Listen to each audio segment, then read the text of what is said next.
नमस्कार दोस्तों। दोस्तों, एकम आश्रम सेवा समिति के कौन बनेगा करोड़पति ग्रुप में आज के पहले सेमिनार में आप सब लोगों का डॉक्टर गोपाल मिश्रा हार्दिक अभिनंदन करता है। नमस्कार। तो दोस्तों, बताइए कैसे हैं आप लोग। आप में से कुछ कहेंगे अच्छे हैं, कुछ कहेंगे बहुत अच्छे हैं, लेकिन ज़रा सोचिए, क्या सच में आप अच्छे हैं? क्या वाकई आप बहुत अच्छे हैं? हम आज भी अगर वही सब करते रहेंगे जो कल तक हम करते आए हैं, तो कल आने वाले कल में भी हमें उतना ही मिलेगा जितना आज तक मिलता आया है। तो ज़रा सोच के बताइए दोस्तों, क्या आप संतुष्ट हैं? जो कुछ भी आज तक आपको मिला है, क्या आप संतुष्ट हैं? अगर आपका जवाब है नहीं, तो दोस्तों आपको अगर वो चीज़ चाहिए जो आज तक आपको नहीं मिली, तो आपको वो काम भी करना पड़ेगा जो आज तक आपने नहीं किया। सही है ना? नहीं किया तो हमें उस काम को करने के लिए आज आप लोग सब तैयार हो। इसकी यही चीज ये बताती है, ये दर्शाती है, इस बात को दर्शाया जा रहा है कि आप लोग यहाँ पे जमा हुए हैं, आप लोग यहाँ पे इकट्ठा हुए हैं। आज मेरे पहले सेमिनार में आप लोगों को इस तरह से देख करके मेरे को बहुत खुशी हो रही है। तो दोस्तों, नेटवर्क मार्केटिंग क्यों, नेटवर्क बनाना क्यों जरूरी है? दोस्तों, आप एक बार देखो कि आपके चारों तरफ आप खुद, आपका परिवार एक नेटवर्क से घिरा हुआ है। आपके घर में आने वाला दूध वाला, राशन वाला, फिर जिस जगह से आपके कपड़े धुल कर आते हैं, या आपके घर में जो दैया नौकर काम करके चले जाते हैं, बंधे नहीं, छुट्टे दैया नौकर चले जाते हैं, इन लोगों ने, अखबार वाला, इन लोगों ने, सब ने अपना एक नेटवर्क बना रखा है। उस उनके नेटवर्क का आप भी एक हिस्सा हो। तो अगर वो लोग नेटवर्क बना करके कमा रहे हैं, तो हम क्यों ना नेटवर्क बनाए? और फिर एक बात आती है कि नौकरी क्यों? नौकरी में क्या होता है सर? नौकरी, मैं बोलता हूं कि आप नौकरी करो, लेकिन नौकरी के साथ साथ इसको भी करो। और जिस दिन आपको लगे कि आपकी जो सैलरी है अभी नौकरी में, उसका 3 गुना आपको इस काम से आने लग गया है, आप अपनी नौकरी को अलविदा कर देना। नौकरी में क्या होता है? नौकरी में सर 1 तारीख को हम बाल्टी भरते हैं, 3 तारीख, 4 तारीख, हाईएस्ट 10 तारीख आते आते उस बाल्टी का पानी खत्म हो जाता है। हमें अगल बगल से पानी ले करके, मांग करके अपने घर का काम चलाना पड़ता है। लेकिन नेटवर्क अगर हम बना लेते हैं, तो नेटवर्क में क्या कर सकते हैं सर? हम नेटवर्क में डायरेक्ट नदी से, समुद्र से, कुएं से हम डायरेक्ट एक पाइपलाइन बिछा सकते हैं अपने घर में।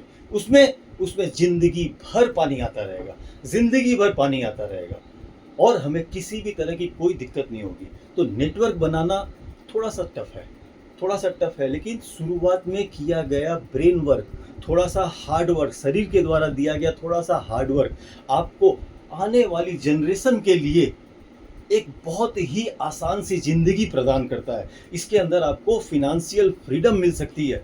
तो कैसे शुरुआत करें? आज आप लोग जो भी यहाँ पे इकट्ठा हुए हो, आप लोग सब के सब मेरी टीम में ज्वाइन हो चुके हो, आप लोग सब काम कर रहे हो। करना क्या है? अब आप लोग को मैं बोलूँगा कि आप लोग अपनी कॉपी और पेन तैयार कर लो। मैं कुछ पॉइंट बताने वाला हूँ आपको, हम आज उसी पॉइंट के ऊपर चर्चा करेंगे। मैं 8 पॉइंट्स बताऊंगा, आप जरा नोट डाउन करो उसको।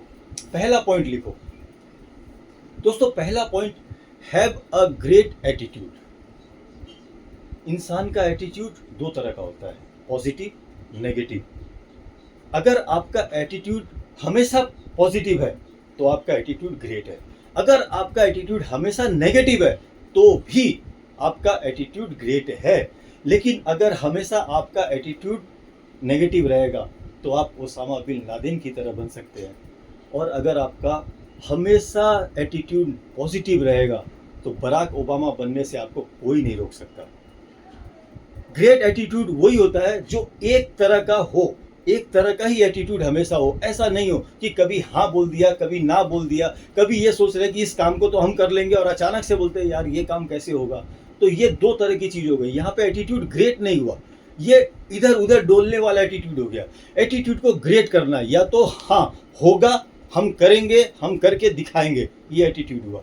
और नहीं तो फिर नहीं होगा तो नहीं होगा, फिर बाद में कोई बात ही नहीं करनी है, बाद में कुछ भी बात नहीं करनी। मैं अभी भी आपको बोलता हूं कि अगर आपको ऐसा लगता है कि ये काम आपसे नहीं हो सकता, आप विदा ले सकते हैं। लेकिन अगर आपको लगता है कि आप ये काम कर सकते हो, अगर ये आपके सामने खड़ा शख्स कर सकता है, तो आप भी कर सकते हो। मैं ही कर सकता हूँ, ये घमंड है। मैं भी कर सकता हूँ, ये कॉन्फिडेंस है। मुझे अपनी टीम में ये कॉन्फिडेंस चाहिए कि वो कर सकते हैं, मैं भी कर सकता हूँ। मैं भी कर सकती हूँ। अरे सबको सब कुछ करने की छूट है, आप करके तो देखो, आप शुरुआत तो करो। तो पहला point sir, have a great attitude. दूसरा पॉइंट लिखो, बी ऑन टाइम। हमें टाइम का हमेशा ध्यान रखना चाहिए। टाइम कभी भी कहीं भी पहुंचना है, हमको लेट नहीं होनी चाहिए। जो काम हमें जितनी बजे स्टार्ट करना है उतनी बजे उस काम को हमें स्टार्ट करना चाहिए। उसके लिए हमें जो कुछ भी करना पड़े वो हमको करना पड़ेगा, हमको करना पड़ेगा। मैं कुछ दिन पहले तक नौकरी करता था, मेरे को वहाँ पे 10 बजे पहुँचना होता था। मैं 9:55 पे दुकान के बाहर खड़ा तैयार मिलता था। बॉस ने कभी आज तक घड़ी नहीं देखी कि गोपाल जी कितनी बजे आ रहे हैं। बॉस के आने के बाद मैं घड़ी देखता था कि कितनी बजे आप आ रहे हो। मैं बोलता नहीं था, मैं घड़ी देखता था। वो हमें सफाई देते थे। Be on time, be prepared. तीसरा पॉइंट, बी प्रिपेयर्ड। हमेशा तैयार रहो, कभी भी कुछ भी हो सकता है, उसके लिए तैयार रहो।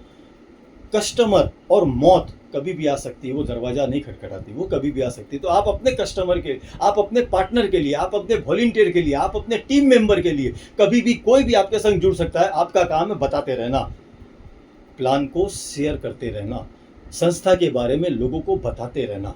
आपको खाली प्रचार करना है। लोग कैसे जुड़ेंगे, कब जुड़ेंगे, कितने जुड़ेंगे, आपको नहीं पता। अचानक से जुड़ना शुरू हो जाएंगे और एक दिन ऐसी बड़ी टीम आपकी हो जाएगी, विशाल टीम, कि आप आराम से घर में चैन की सांस लोगे और सारा काम आपका अपने आप होता चला जाएगा दोस्तों, अपने आप चला जाएगा। आपने कहाँ तक लिखा? पहला point, have a great attitude. दूसरा, बी ऑन टाइम। तीसरा, बी प्रिपेयर्ड। बी प्रिपेयर्ड के लिए एक लाइन में और जोड़ना चाहूँगा। आपने कभी बस में, ट्राम में या लोकल ट्रेन में कभी सफ़र किया होगा। ट्रेन रुकी हुई है, हम क्या करते हैं, जब हम ट्रेन में चढ़ते हैं, ट्रेन रुकी हुई है लेकिन हमको सीट भी नहीं मिली। अब हम क्या करते हैं, हम ऐसे भी तो खड़े हो सकते हैं, बट हम ऐसे नहीं खड़े होते हैं। हम जा करके ट्रेन में ऊपर में हैंडल पकड़ के खड़े हो जाते हैं। क्यों? क्योंकि हमें पता है कि ट्रेन कभी भी स्टार्ट होगी, हमें झटका लगेगा, हम गिर भी सकते हैं। हम पहले से तैयार हैं। बस दोस्तों, इसीलिए बस में भी हम वही करते हैं। इसीलिए मैं बोल रहा हूँ, हमेशा तैयार रहने का, बी प्रिपेयर्ड, हमेशा तैयार रहिए। Work full 8 hours. चौथा पॉइंट, वर्क फुल 8 आवर्स। आप फील्ड में काम करने जब भी निकलो, 8 घंटा की पूरी ड्यूटी दो। 8 घंटा की पूरी ड्यूटी का मतलब हो गया, आप कम से कम 300 लोगों से रोज़ मिलोगे। आप हमेशा ये सोच के चलो कि आपको एक वनडे मैच खेलना है।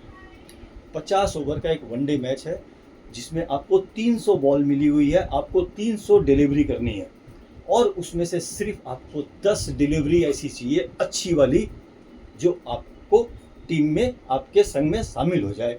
मतलब एक मैच जीतने के लिए सिर्फ 10 बॉल ही तो काफ़ी है। हमको सिर्फ 10 बॉल फेंकनी है कि सामने वाली टीम 10 विकेट गिर जाए। वो 10 विकेट हमको मिल गया। अगर हम 300 लोगों से रोज़ बात करते हैं तो 10 लोग इस टीम में, आपकी टीम में जुड़ने के लिए मुझे लगता है कि ज़रूर तैयार होंगे। तो सर, फिर से मैं चाहूँगा कि आप लोग एक बार रिपीट करो, have a great attitude, be on time, be prepared, work full 8 hours, work territory properly. जिस भी क्षेत्र में आप जाओ, जिस भी दिशा में आप जाओ, जिले में जाओ, क्षेत्र में जाओ, कहीं पे भी आप जाओ, आप प्रॉपर तरीके से वहाँ पे काम करो। एक एरिया में आप घुस गए तो ये अगर, और वहाँ पे आपको 2-4 जन नेगेटिव मिल गए, तो ऐसा नहीं है कि आप उसको छोड़ दो और दूसरे एरिया में पहुँच जाओ। नहीं, आप तरीका चेंज करो, आप एरिया चेंज मत करो, तरीका चेंज करो। प्लान बी तैयार रखो, एनी टाइम प्लान बी तैयार रखो। 5 जन हमको नेगेटिव मिल गए, कोई बात नहीं, वो नेगेटिव किस किस बात पे हुए, उनका क्या क्या क्वेश्चंस था, 10 मिनट अपने आप को दो, इंतजार करो, सोचो और फिर से उसी एरिया में काम चालू करो। हो सकता है आप 300 लोगों से जब मिल लोगे तो हो सकता है कि वो शुरू के 5 लोग चला करके आपके पास आए कि भाई इतनी देर से लड़का सबको बता रहा है तो कुछ तो प्लान में बात होगी। वो खुद चल करके आपके पास आएंगे, वो खुद चल करके आएंगे। तो सर, नेक्स्ट पॉइंट पे चलते हैं। आप फिर से मैं चाहूँगा आपको शुरू करो। Have a great attitude, be on time, be prepared, work full 8 hours, work territory properly, protect your attitude. Next point लिखो, प्रोटेक्ट योर एटीट्यूड। आपका जो भी एटीट्यूड है, पॉजिटिव है या नेगेटिव है, वो ग्रेट है, वो ग्रेट होना चाहिए और उसकी रक्षा भी करनी है। अगर आप पॉजिटिव हो करके यहाँ जुड़ रहे हैं कि मैं करूँगा, मैं कर सकता हूँ, मैं करके ही रहूँगा, मैं कर रहा हूँ, तो आपको वो एटीट्यूड रखना पड़ेगा, उसकी आपको ही रक्षा करनी है और कोई नहीं आएगा रक्षा करने के लिए। आप जब खुद अपनी हेल्प करते हो तो ऊपर वाला मतलब आपके ऊपर, आपके अपलाइन, आपके सीनियर भी आपकी मदद करने के लिए तत्पर रहेंगे, तैयार रहेंगे। आप एक्टिव, वो भी एक्टिव। अगर आप भी एक्टिव हो जाएंगे तो फिर वो एक्टिव होके क्या कर लेंगे? कुछ नहीं कर पाएंगे। तो सबसे पहले आपको एक्टिव रहना है, आपको अपने एटीट्यूड को प्रोटेक्ट करना है। उसके बाद का पॉइंट बताने के पहले मैं बता दूं कि ये 8वें पॉइंट का 7वां पॉइंट है और सबसे जरूरी पॉइंट है। आप इस बिजनेस में क्यों आए?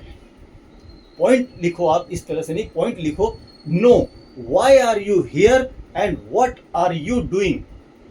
आपने क्यों ज्वाइन किया, उसके पीछे क्या कारण था, आपने क्या सोचा था, क्या आपका गोल था, आपको क्या अचीव करना था, किसका चेहरा देखकर आप ज्वाइन किए थे। ताकि जब भी आपको थोड़ा डीमोरलाइज लगे, आप थोड़ा डाउन होने लगो, तो आपको वो चीज़ याद आनी चाहिए। आपका वाई, आपने क्यों ज्वाइन किया था, वो आपके सामने आना चाहिए। और जैसे ही आप उसके बारे में सोचो, आप तुरंत एक्टिव हो जाओ कि नहीं, इसके बोलने से मैं नेगेटिव नहीं होऊंगा।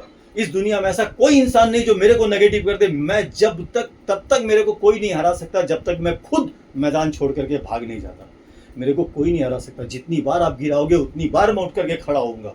मैं कर सकता हूँ, मैं करूँगा, मैं कर रहा हूँ। ये हमेशा आपके मगज में होना चाहिए, हमेशा आपकी जुबान पे होना चाहिए। आप जब किसी से बात करो तो सामने वाले को लगे कि बंदा फुल कॉन्फिडेंट है और इसके संग अगर हम रहेंगे तो हमको कोई नहीं हरा सकता, ये तो जीतेगा, ये हमको भी जिता लेगा।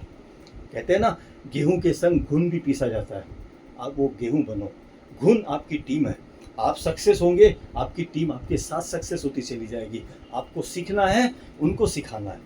वो सीखेंगे तो वो अपने नीचे वाले को सिखाएंगे, वो अपनी टीम को सिखाएंगे, वो अपनी टीम को सिखाएंगे। इस तरह से सब सीखते चले जाएंगे और वो दिन दूर नहीं रहेगा दोस्त, जिस दिन आप 20वें लेवल को पार कर जाएंगे, आपको पता भी नहीं चलेगा। लास्ट पॉइंट पे आता हूँ, टेक कंट्रोल। ये 8वां पॉइंट है, टेक कंट्रोल। मतलब पेशेंस रखना है, हमें गुस्सा नहीं होना है। हमें मार्केट में, हमें फील्ड में, हमें किसी से भी बात करते समय, हमें लोगों को समझाते समय, वो कितना भी अजीब अजीब सवाल पूछे, किसी भी ढंग से वो बात कर ले, हमें कूल रहना है। ये बिजनेस हमें कूल रहना सिखाता है। अगर हम कूल माइंड से काम करेंगे तो समस्या का समाधान निकलेगा, नहीं तो समस्या के ऊपर समस्या पैदा होती चली जाएगी, समस्या बढ़ती चली जाएगी। तो दोस्त, ये मेरा 8 पॉइंट था आज के पहले सेमिनार में। आप इसकी तैयारी में लगो, आप इस तरीके से काम करो और जब भी, जहां भी, जब किसी भी समय आपको अगर लगे कि यहाँ पे मेरी दरकार है, आप एक छोटा सा कॉल मेरे को करो, मैं वहाँ पे हाजिर हो जाऊँगा। अगर आप आउट ऑफ स्टेशन रहते हैं, फ़ोन तो है, मैं फ़ोन पे हाजिर रहूँगा। वीडियो कॉल कर लो, आप लोगों को इकट्ठा करो और मुझे कॉल करो। मैं वीडियो कॉल पे उन सबको समझाऊँगा, आपको भी समझाऊँगा। उसके बाद आप अपने नॉलेज को उसके अंदर ऐड करके, मैंने जो बताया उसमें अपने नॉलेज को, अपनी सोच को ऐड करके अपने तरीके से आप उनको फिर से समझाओ, उनको बहुत अच्छी तरह से चीज़ समझ में आएगी। तो दोस्त, आज का सेमिनार मैं यहीं पे पूरा करना चाहूँगा। अगले संडे, अगले सेमिनार में हम फिर मिलेंगे एक नए टॉपिक के संग। तब तक के लिए जय श्री राम।